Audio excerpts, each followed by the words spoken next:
Good afternoon, lecturer. My name is Butkanike.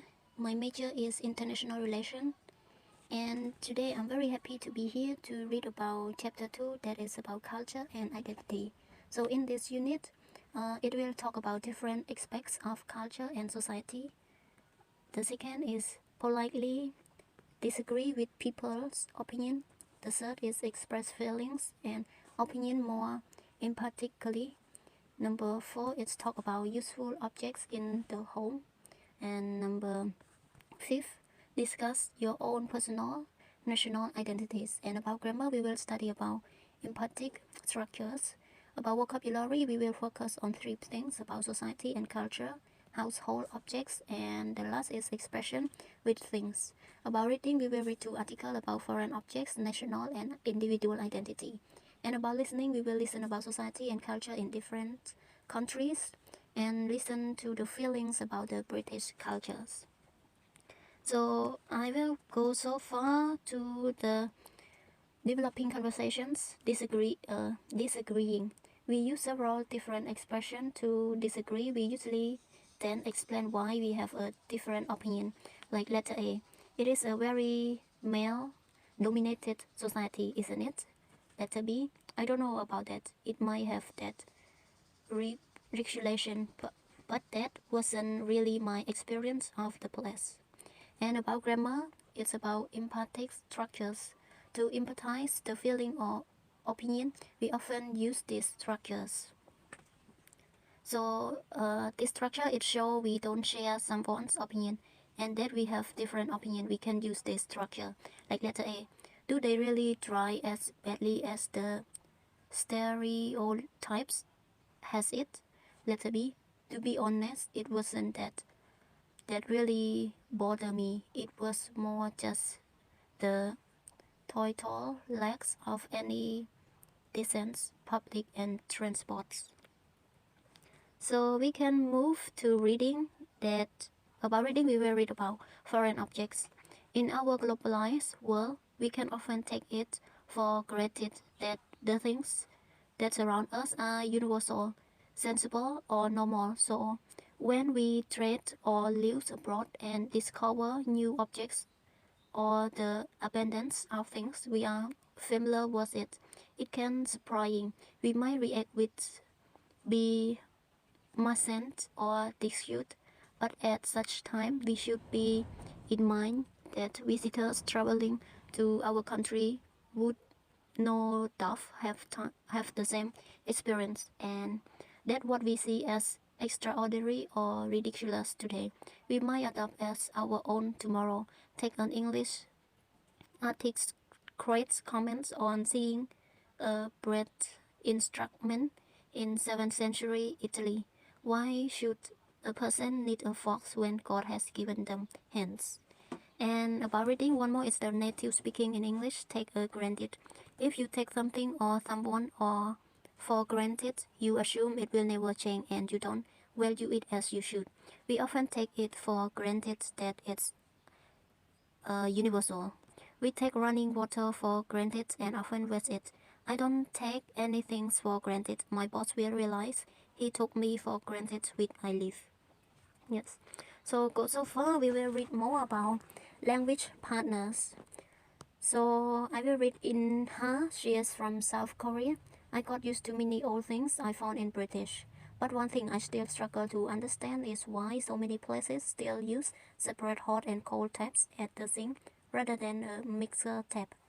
You have to fill the basic to get the water at the right temperature, but then you cannot rest your face properly because the soup stays in the water. It's such a better with the mixer type because you can clean it running. In fact, what drives you mad even more is if there is no plus. Then you end up either getting freezing hands or burning them or trying to move between the tools useless. And Ed, he's from UK. I don't know how we split some of these things because Chinese people don't tend to invite you to their homes that much. You arrange to meet out somewhere. The flat I ran when I lived there was finished, and there were a couple of things that struck me. The first were that There wasn't an oven which somehow reduced the spot of cooking. I also found a messy meat cleaner which was a bit disconnecting as I associated it more the butter or with serial killers. One thing I really took to through was the rice cooker.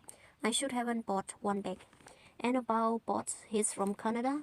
There are of course loads of things you notice in Germany which are different to back home, like stands, little jar of beer which people drink, not to mention the waitresses that sometimes carry 3 or 4 in each hand.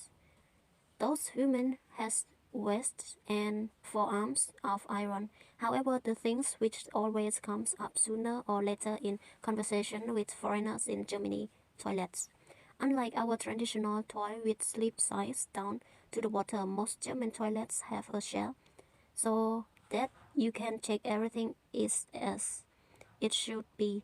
You then flush it all away, some things which at times is not nearly as straightforward as it sounds. I have a friend who used to really rant about them, but they never bother me. And the last about Maggie from Iceland.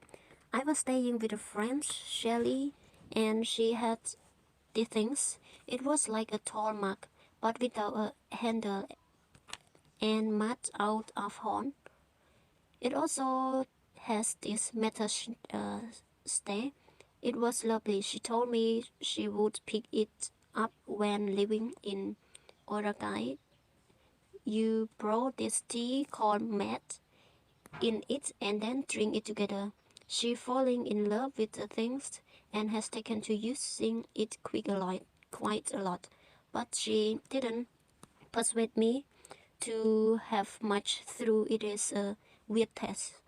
The other things I saw while I was with her was her son playing with a spinning top.